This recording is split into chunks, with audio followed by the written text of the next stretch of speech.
Hello students, welcome to Shailendra academy. I am Shailendra Agarwal और आज हम बात करेंगे इंजीनियरिंग मैकेनिक्स के नेक्स्ट लेक्चर नंबर 40 की, जिसमें हम बात करेंगे मोमेंट ऑफ इनर्शिया के न्यूमेरिकल की।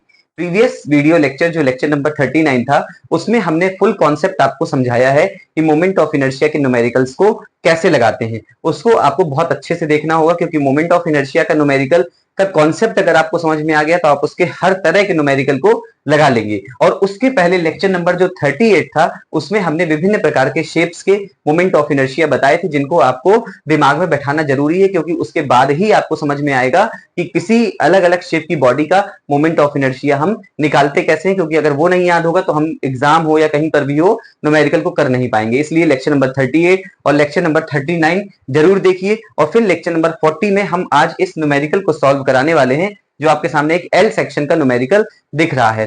और इस न्यूमेरिकल को भी उसी कॉन्सेप्ट से पूरा समझेंगे जिस कॉन्सेप्ट को हमने लेक्चर नंबर 39 में समझाया था। तो एक बार 39 वाला लेक्चर वीडियो जरूर देखिए। अब ये क्वेश्चन में कहा गया है कि calculate the moment of inertia of the given L section about centroidal axis. हमने प्रीवियस वीडियो में बात की थी कि मोमेंट ऑफ इनर्शिया दो तरीके से निकालने को क्वेश्चन आ सकता है, या तो गिवन एक्स और वाई एक्सिस, जैसे ये एक्स एक्सिस और ये वाई एक्सिस, इसके अबाउट कहा जा सकता है। और यह तो कहा जा सकता है जो इस क्वेश्चन में कहा गया है कि अबाउट सेंट्रोइडल एक्सिस। अगर क्वेश्चन में सेंट्रोइडल एक्सिस के अबाउट मोमेंट ऑफ इनर्शिया निकालने को कहा जाता है, जो जनरली क्वेश्चन उसी तरह के आ रहे हैं, तो हमें सबसे पहले जो भी फिगर दिया होगा उसका सेंट्रोइड फाइंड आउट करना पड़ेगा। सेंट्रोइड फाइंड आउट करने का भी अलग से वीडियो इसी चैनल पे बना हुआ है, उसको भी आप देख सकते हैं। उसका लिंक मैंने दे दिया है कि कैसे हम सेंट्रोइड निकालते हैं। सेंट्रोइड निकालने के लिए जनरली हम फॉर्मूला यूज करते हैं x bar equals to a1 x1 plus a2 x2 upon a1 plus a2, और y bar equals to a1 y1 plus a2 y2 upon a1 plus a2। इस जितने सेक्शन और बढ़ते जाएंगे हम प्लस a3 x3 अपॉन में plus a3, इसी तरह यहां पर भी और नंबर्स को जोड़ते चले जाएंगे। लेकिन यहां पर हमारे पास सिर्फ दो सेक्शन है, तो हमें इस सेक्शन का सबसे पहले सेंट्रोइड निकालना है। क्यों? क्योंकि हमसे कहा गया है अबाउट सेंट्रोइडल एक्सिस। तो सेंट्रोइड निकालने के लिए हम ये जो सीधा हमको एल सेक्शन दिया गया है, इस एल सेक्शन का डायरेक्ट हमको सेंट्रोइड नहीं पता है कहां होता है, इसलिए हम इसको चाहे ऐसे और चाहे ऐसे किसी भी शेप में इसको रेक्टेंगल के शेप में कन्वर्ट कर लेंगे। तो हम इसको इस तरीके से कन्वर्ट कर लेते हैं। तो अगर यहां देखें, इसका नाम ले लेते हैं ए बी सी डी, और इसका नाम सी ई एफ जी। एक एक स्टेप को बहुत ही ध्यान और गंभीरता से देखिए, ताकि पूरा कॉन्सेप्ट और आने वाले न्यूमेरिकल्स भी आपको क्लियर हो जाएं। तो हमने एक पोर्शन इसको कंसीडर किया और एक पोर्शन इस रेक्टेंगल को कंसीडर किया। इसका नाम हम 1 दे देते हैं और इसका नाम हम 2 दे देते हैं। अब हमको अगर इसका सेंट्रोइड निकालना है, तो हम नंबर 1 किसको माना है हमने, ए बी सी डी, क्या है ये, रेक्टेंगल। और ए बी सी डी अगर 1 है तो 1 में हमको क्या चाहिए, a1 x1 और y1। ठीक, तो हमें किसकी किसकी वैल्यू निकालनी है, a1 की, x1 की और y1 की। और इसी तरह से दूसरा रेक्टेंगल है सी ई एफ जी रेक्टेंगल। हमने इसको 1 नंबर माना था, इसलिए इसको 1 इसलिए लिखा है, और इसको 2 माना था, यहां पर देखिए इसलिए इसको 2 लिखा है। इसके लिए भी हमको क्या चाहिए होगा, a2 x2 और y2। ये हमें क्यों कैसे पता चला कि ये चाहिए है, क्योंकि ये फॉर्मूला हमको लगाना है। x बार और y बार इस पूरी बॉडी के सेंट्रोइड है, इसलिए पहले x बार y बार की वैल्यू निकालनी होगी, जिसका ये फॉर्मूला है, और उसके लिए ये हमको वैल्यूज निकालनी है इतनी चीजों की। तो अब सिर्फ देखिए, जब हम rectangle A B C D ले रहे हैं, तो हमें सिर्फ rectangle A B C D से मतलब है। क्लियर बिल्कुल। तो अगर ए बी सी डी यहां से देखिए, ये और ये इसके पॉइंट है, इसका एरिया यानी कि A1 क्या होगा, अगर हम अलग से रेक्टेंगल बनाते हैं तो यहां पर लिखा हुआ है 20 mm, ये देखिए। और ये डायमेंशन केवल इसकी, इस रेक्टेंगल की डायमेंशन कितनी है, देखिए पूरी डायमेंशन है 200 mm, नीचे तक हमारा रेक्टेंगल सी तक है, और ये है 10 mm। तो अगर हम इस डायमेंशन को बनाते हैं इतनी, तो ये कितनी निकलेगी, हम 10 घटा देंगे 200 में से, तो आ गई 190 mm। क्लियर। तो ये हमारी कितनी निकल के आई, 190 mm। तो अगर A1 की वैल्यू देखें तो लंबाई गुणे चौड़ाई जैसे देख सकते हैं, तो 20 इंटू 190 यानी कि 3800 और यूनिट मिलीमीटर है तो मिलीमीटर स्क्वायर हो गया। अब हमें इसका x1 निकालना है, इसी में समझेंगे ताकि वहां से क्लियर कॉन्सेप्ट हो जाए। देखिए किसी भी रेक्टेंगल का जो सेंट्रॉइड होता है वो जो दोनों डायमेंशन होती है उसके बीच में होता है। मतलब यहाँ पे अगर टोटल 20 है तो यहाँ से 10 मिलीमीटर होगा हाफ, और यहाँ से 190 का हाफ करेंगे यानी कि 95 मिलीमीटर पे होगा। क्लियर? तो अब रेक्टेंगल यहां से शुरू हो रहा है, तो इसका भी अगर हम सीधे सेंट्रल एक्सेस खींचते हैं, देखिए ये लाइन खींची और ये लाइन खींची, मान लेते हैं G1, वन वाले का सेंट्रॉइड G1, तो देखिए ये कितनी डिस्टेंस होगी X1। बहुत ही क्लियर तरीके से हम एक एक चीज आपको यहां बता रहे हैं, कोई कंफ्यूजन नहीं होना। अभी हम 2 नंबर वाले रेक्टेंगल की बिल्कुल भी बात नहीं कर रहे हैं, सिर्फ 1 वाले की बात हो रही है।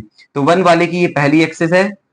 देखिए फिगर बनते बनते बहुत सारी लाइंस खिंच जाएंगी, तो हमें ध्यान देना है कि कहां कहां से क्या क्या बनता चला जा रहा है। ये आई x1 डिस्टेंस ये कितनी होगी, 20 की हाफ होगी जो आपको बताई गई है। तो x1 इक्वल्स टू 20/2 यानी कि 10 मिलीमीटर। अब इसके बाद हम y1 की बात करें तो y1 कितना होगा, जितना ये है उसका हाफ होगा, लेकिन हमें डिस्टेंस इधर से लेनी होती है x एक्सिस से, तो ये वाला रेक्टेंगल यहां से शुरू हो रहा है तो हमें इतनी डिस्टेंस भी जोड़नी पड़ेगी। मींस इतनी, ये कितनी है 10। बहुत क्लियर, ये बहुत आपके दिमाग में आ सकता है कि 10 क्यों जोड़ा है। ये सिर्फ इसलिए जोड़ा है कि हमारा रेक्टेंगल यहां से शुरू हो रहा है और डिस्टेंस हमें यहां से लेनी है, तो इतनी हमें जोड़नी पड़ेगी। जो कितनी दी है 10, तो हमने लिखा 10 और प्लस जितने का y2 यानी कि 190 का बाई 2 यानी कि ये 95 और 10 105 मिलीमीटर। क्लियर हुआ बिल्कुल।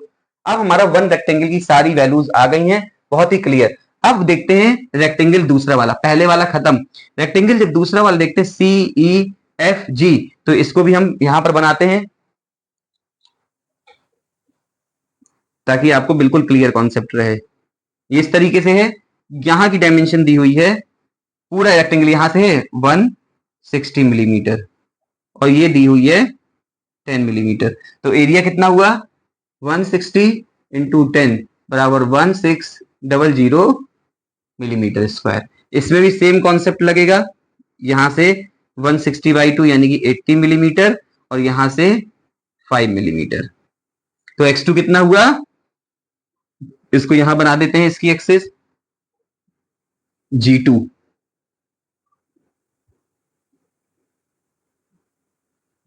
धीरे धीरे लाइंस पे लाइन खिंचती जाएंगी, इसलिए हमको अपना कॉन्सेप्ट क्लियर रखना है। ये पॉइंट हुआ G2, कितनी दूरी पे, यहां से कितनी दूरी पे है x2 डिस्टेंस पे, कितनी दूरी पे है x2 डिस्टेंस पे। तो x2 कितनी हुई 160/2 यानी कि 80 मिलीमीटर। और ये डिस्टेंस देखिए, ये डिस्टेंस हुई y2, ये कितनी हुई 10/2 इक्वल्स टू 5 मिलीमीटर। और यहां पर आपको बना के दिखाई थी, तो ये क्लियर हुआ। सारे पॉइंट्स क्लियरली आपके आ गए हैं। इसका जो y1 था वो हमने उसमें आपको बता दिया था, यहां हम लिख दे रहे हैं कि y1 इक्वल्स टू कितना आया था 105।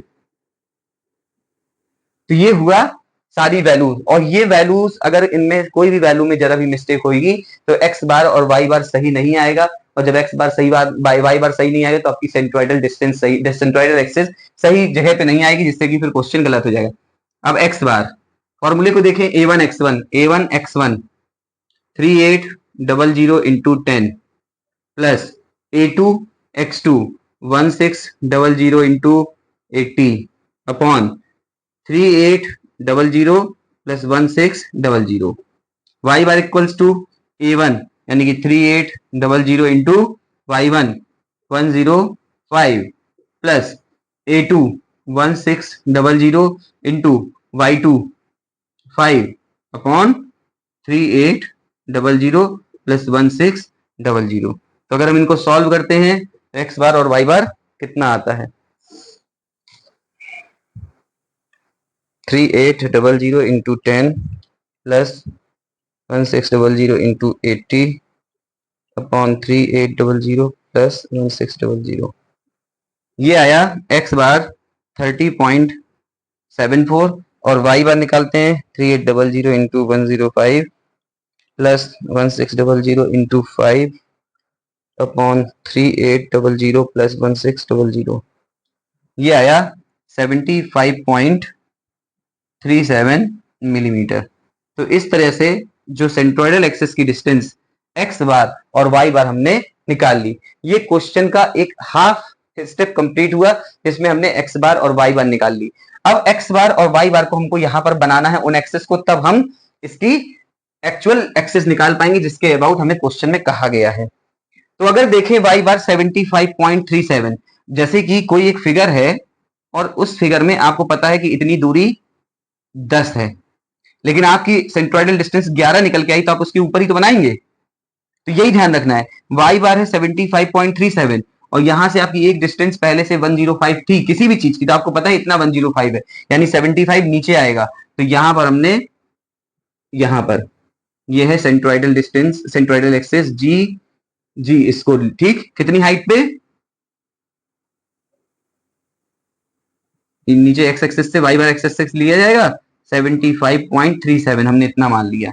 और एक्स में कितनी दूरी पे है, 30.74 पे, और एक्स टू था 80, तो 80 हमने इतना माना था, तो ये दूसरी डिस्टेंस हमने इतनी मान ली।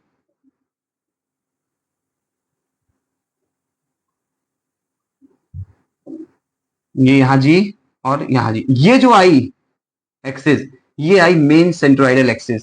G2 इसकी थी, G1 इसकी थी, ये मेन सेंट्रोइडल एक्सिस आई, इसके कोऑर्डिनेट्स होंगे 30.74 और कॉमा 75.37। अब हमें इस एक्सिस के अबाउट मोमेंट ऑफ इनर्शिया निकालना है। तो ये पहले कॉन्सेप्ट क्लियर करिए कि क्वेश्चन में सेंट्रोइडल एक्सिस के अबाउट कहा गया है, किसी भी एक्सिस के अबाउट। सेंट्रोइडल एक्सिस यानी कि गुरुत्व केंद्र के अक्ष के परितागत निकालने को कहा गया है, तो आपको पहले गुरुत्व केंद्र या फिर सेंट्रोइड उसके निकालने पड़ेंगे, जो हमने निकाल लिया। ये वाई बार इतना है और एक्स बार आपका कितना है, 30.74।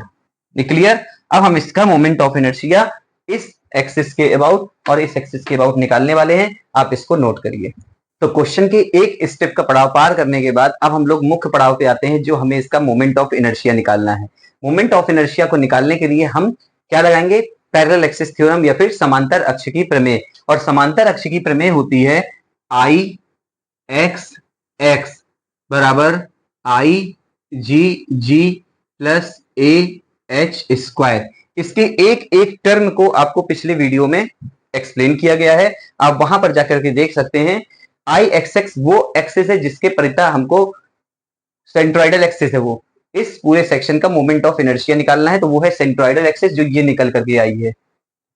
ठीक, इसके बाद जो आई जी जी एक्सिस है, वो जिस बॉडी का हम सेंट्रोइड निकाल रहे हैं उस बॉडी के सेंट्रोइडल एक्सिस के, जो उसकी सेंट्रोइडल एक्सिस होगी उसके परिता मोमेंट ऑफ इनर्शिया, जो लेक्चर नंबर 38 में आपको अलग अलग बॉडी के सेंट्रोइड बताए गए हैं।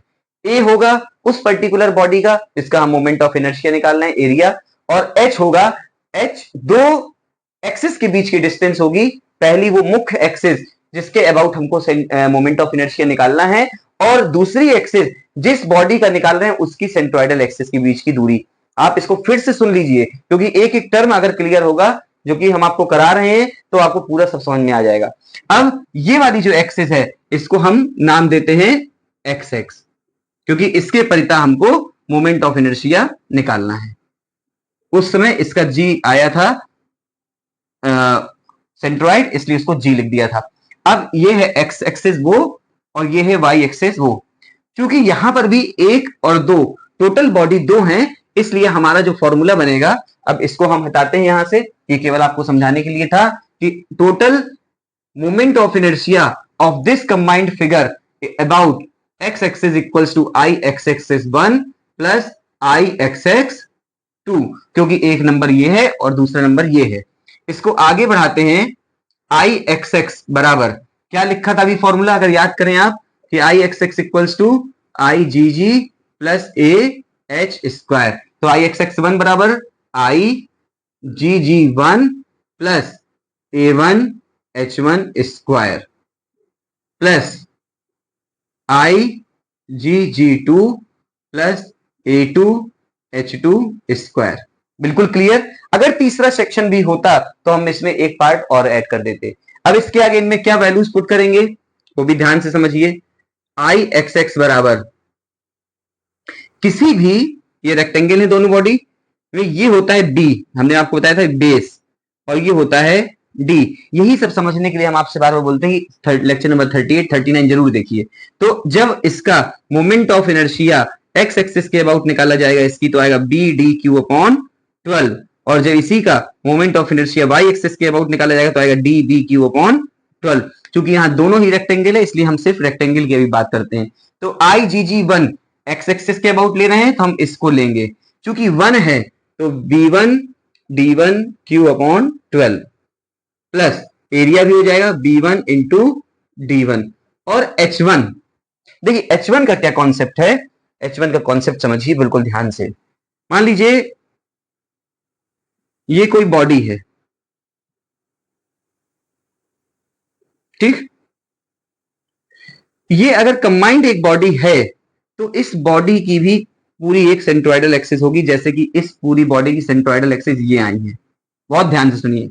लेकिन इस बॉडी की जो इंडिविजुअल पार्ट है, जैसे रेक्टेंगल अगर हम इसको 1 मान ले इसको 2, तो इस रेक्टेंगल की भी कहीं पे सेंट्रोइडल एक्सिस होगी यहां पे, और इस ट्रायंगल की भी सेंट्रोइडल एक्सिस होगी है। मेन एक्सिस ये है और इनकी जो खुद की एक्सिस है वो ये है। पहले ये क्लियर करिए। ये देखिए क्वेश्चन का कॉन्सेप्ट आपको समझना पड़ेगा, क्योंकि क्वेश्चन में एक बार कॉन्सेप्ट अगर समझ में आ गया तो आप समझ, एच एच को बता रहे हैं, एच क्या है, एच होती है दो एक्सिस के बीच की डिस्टेंस। वो दो एक्सिस कौन सी हैं, जिस एक्सिस के अबाउट मोमेंट ऑफ इनर्शिया निकालना है वो मेन एक्सिस, और जिसका निकालना है, जैसे वन का निकालना है तो वन इसको माना था ना, तो इसकी भी तो सेंट्रोइडल एक्सिस थी ये जी1, इनके बीच की जो दूरी होगी वही h1 होगी। इसी तरह से मेन एक्सिस और दूसरे वाली एक्सिस के बीच की जो डिस्टेंस होगी वो h2 होगी। तो जैसे अगर ये मेन एक्सिस है और वन ये है तो ये हो गई h1, बिल्कुल क्लियर समझिए कॉन्सेप्ट। और मेन एक्सिस ये है, दूसरा पॉइंट यहाँ है तो ये हो गई h2। ये इसलिए अलग अलग बताया जा रहा है आपको ताकि आपको कॉन्सेप्ट बिल्कुल क्लियर रहे। तो h1 h2 का कॉन्सेप्ट ये हुआ। तो h1 अगर देखें तो देखो भाई, ये है मेन सेंट्रोइडल एक्सिस और ये है वन की सेंट्रोइडल एक्सिस। तो अगर इसको हम और आगे बढ़ाते हैं, इनके बीच की डिस्टेंस देखी जाए यही तो होगी h1, ठीक। और h1 को निकालने का, ये तो आपने समझा, h1 को निकालने का एक डायरेक्ट तरीका होता है कि जो सेंट्रोइड आए हैं y बार उसमें से y1 को घटा दीजिए तो h1 आ जाएगा। और यही है, देखिए ये है आपका y बार और ये है y1, दोनों को अगर घटा देंगे तभी तो ये डिस्टेंस निकलेगी। तो आप सीधे लिखेंगे कि y बार माइनस y1 का स्क्वायर। हमने आपको दोनों तरह से बता दिया। जब समझ में नहीं आए तो आप सीधे वन है तो मुख्य y बार में से y1 घटाइए। अच्छा एक और प्रश्न कि सर x निकालना है तो x बार माइनस x1 होना चाहिए ना, तो कॉन्सेप्ट याद रखिए, जिस एक्सिस के अबाउट लेते हैं उसके परपेंडिकुलर डिस्टेंस लेते हैं। तो हम जब x के अबाउट ले रहे हैं, x के अबाउट ले रहे हैं तो परपेंडिकुलर y ही हुई, प्लस इसको भी इसी तरह लिखते हैं आई जी जी 2 यानी 2 का आ गया तो b2 d2 cube upon 12 plus b2 into d2, और यहां पर भी सीधे लिख दें y बार माइनस y2 का स्क्वायर, और ये कंप्लीट कैसे आएगा। अब h2 क्या हुई समझिए, यहां से मुख्य एक्सिस से ऊपर वाली की h1 तो मुख्य एक्सिस से नीचे वाली की ये क्या हो जाएगी h2 हो गई ना। अब ये कैसे निकलेगी, पूरी ये है y बार है और ये है y2, तो यही लिखा है y बार माइनस y2, ऐसे भी लिख सकते हैं h2 equals to y bar minus y2। Plus minus से कोई मतलब नहीं क्योंकि स्क्वायर लगा हुआ है तो जो भी होगा वो अपने आप आंसर आ जाएगा। तो आया आई एक्स एक्स बराबर, वैल्यू पुट करेंगे, b1 क्या है, ये है पहले वाले के रेक्टेंगल को बाहर निकाल दें अगर, तो देखिए ये है 20 mm, यही b1 होगा, और ये है 190 mm, ये d1 होगा। तो 20 इंटू 190 का क्यूब अपॉन 12, क्लियर।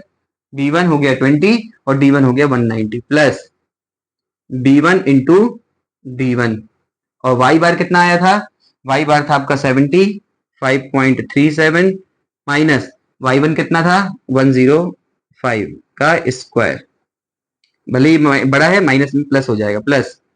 अब b2 देखिए, b1 का कंप्लीट हुआ, b2 ऐसे बना हुआ है 2 वाला पोर्शन, तो ये है 160 और ये है 10, तो b है 160 और ये है d, तो 160 इंटू 10 का cube upon 12 plus 160 into 10। Y bar कितना है? वाई बार है 75.37 और फिर इसके बाद आता है y2। y2 कितना है? 5 का स्क्वायर। तो इस तरीके से एक एक वैल्यू को बहुत ही क्लियर तरीके से अगर आप सारे उसमें रखेंगे तो आंसर कभी गलत नहीं होगा। एक एक चीज को ध्यान रखिए कि क्या b है, क्या d है, क्या y है, क्या y1 है, और इस तरह करने के बाद अब हम इसको कैलकुलेट करेंगे। कैलकुलेटर से कैलकुलेट करने में भी आपको बहुत सावधानी बरतनी है। आइए इसको कैलकुलेट करते हैं। 20 into 190 cube upon 12 plus 20 into 190 into 75.37 minus 105 का स्क्वायर। ये आया I x x equals to 14.76 into 10 to the power 6। इसको कैलकुलेट करते हैं। 160 into 10 to the power 3 on 12 plus 160 into 10 into 75.37 minus 5 का स्क्वायर। ये आया 7.936 इंटू 10 टू द पावर 6। दोनों को हम ऐड करेंगे तो I x x equals to 10.76 into 10 to the power 6, 22.69 into 10 to the power 6 millimetre to the power 4 unit होती है, और यूनिट लिखना बहुत ही आवश्यक है। तो इस तरीके से हमने इससे आई एक्स एक्स की वैल्यू को फाइंड आउट किया। जो तरीका आई एक्स एक्स को फाइंड करने का है वही तरीका आई वाई वाई को फाइंड करने का है। तो आई वाई वाई बराबर हम लिखेंगे I y y 1 plus I y y 2। I y y equals to same procedure I g g 1 plus a1 h1 square plus I g g 2 plus a2 h2 square. यहाँ पर value put करते हैं अगर आई y Y में हर एक चीज की। देखिए ये वैल्यूज थी आई जी जी 1 आई जी जी 2 जब हम एक्स एक्सिस के अबाउट ले रहे थे। लेक्चर नंबर 38 इसीलिए इंपॉर्टेंट है कि जब एक्स एक्स के परिता लेंगे तो आई जी की वैल्यू क्या होगी? बी डी क्यूब अपॉन 12, और जब यही चीज वाई एक्सिस के अबाउट होगी तो फिर हमारा आएगा B one cube upon 12 plus area, चाहे डी1 बी1 लिखिए चाहे बी1 डी1 लिखिए, एक ही बात है, बी1 इंटू। अब जिस तरीके से, बहुत ध्यान सुनिए, एक्स एक्सिस के परिता लेने पे वाई बार माइनस वाई1 लिया था, उसी तरीके से वाई एक्सिस के परिता लेने पे एक्स बार माइनस x1 का स्क्वायर ले लेंगे plus d2 b2 cube upon 12 plus d2 into b2, और यहां पर क्या आ जाएगा x बार माइनस x2 का होल स्क्वायर। तो इस तरीके से जब हम इसको करते हैं तो आपका पूरी वैल्यू देखिए, दोनों में क्या अंतर है? b1 d1 क्यूब या bd cube upon 12 db cube upon 12 उल्टा होता है दोनों x और y एक्सिस के। एरिया आप चाहे जैसे भी लीजिए सेम आएगा। जब x एक्सिस के परिता लेते हैं तो परपेंडिकुलर y होगी, और जब y एक्सिस के परिता लेंगे तो परपेंडिकुलर x होगी। आप इसका स्क्रीनशॉट ले लीजिए, इसको नोट करिए, हम इसके बाद आपको इसको ऊपर सॉल्व करके दिखाते हैं। अब ये वैल्यू हमारी आ चुकी है आई एक्स एक्स। अब इसके बाद हम इसको और आगे सॉल्व करते हैं सब वैल्यूज को पुट करके। आपने स्क्रीनशॉट ले लिया होगा। तो जब हम देखते हैं आई वाई वाई, तो d1 की वैल्यू पहले वाले में देखिए, पहले वाले का फिगर अगर बनाते हैं, क्योंकि एक एक स्टेप में कहीं भी गड़बड़ नहीं होना चाहिए। b कितना था? 20 b था, और d कितना था? 190। ये तो d1 यानी कि 190 इंटू b1 का क्यूब अपॉन 12 प्लस 190 इंटू 20 और x बार माइनस x1। x बार क्या था? 30.75 और x1 क्या था? 10 का स्क्वायर प्लस दूसरा bd क्यूब अपॉन 12 में क्या आएगा? db क्यूब अपॉन 12 में क्या आएगा? ये था b बराबर 160 और d बराबर कितना था? 10। तो db क्यूब अपॉन 12 होता है तो 10 इंटू 160 का क्यूब अपॉन 12 प्लस 10 इंटू 160 और इस वही x बार 30.75 माइनस क्या लेंगे x2 कितना है 80 का स्क्वायर। ये वैल्यूज बहुत ध्यान से आपको सारी वैल्यूज को पुट करना है। अब इसको हम लोग कैलकुलेट करते हैं एक एक। I y y equals to 190 into 20 to the power 3 upon 12 plus 190 into 20 into 30.75 minus 10 का स्क्वायर। ये आ रहा है 1.762 इंटू 10 टू द पावर 6। इसको कैलकुलेट करते हैं तो 10 into 160 power 3 upon 12 plus 1600 into 30.75 minus 80 का स्क्वायर। ये आ रहा है 7.294 इंटू 10 टू द पावर 6। दोनों को अगर ऐड करते हैं तो आई वाई वाई बराबर 1.762 इंटू 10 टू द पावर 6 आ रहा है 9.056 into 10 to the power 6 millimetre to the power 4। तो इस प्रकार से हमने आई एक्स एक्स और आई वाई वाई की वैल्यूज को फाइंड आउट कर लिया। आप नोट करिए।